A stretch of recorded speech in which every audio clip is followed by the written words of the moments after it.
আমি স্বপ্ন দেখতাম পৃথিবীর সেরা ডাক্তার হওয়ার, কিন্তু কখনোই ভাবিনি যে 25 জন লোকের সামনে আমি কথা বলবো, কারণ আমি ততলা ছিলাম। লোকজন আমার নাম জিজ্ঞেস করলে আমি বলতাম যা যা যা জাকির, এমনই ছিলাম।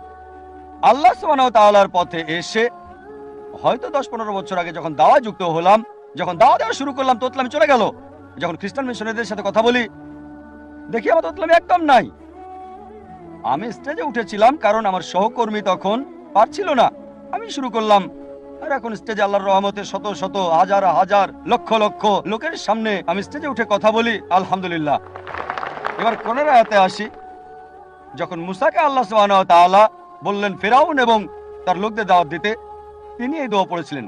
সূরা তাহা অধ্যায় 20 আয়াত 25 থেকে 28 বলা হয়েছে, রব্বি ইশরাহ লি সাদরি, হে আমার আল্লাহ, আমার বক্ষ প্রশস্ত করে দাও, আমার সাহস বাড়িয়ে দাও, রব্বি ইশরাহ লি সাদরি ওয়া ইয়াসসির লি আমরি, এবং আমার কাজকে সহজ করে দাও।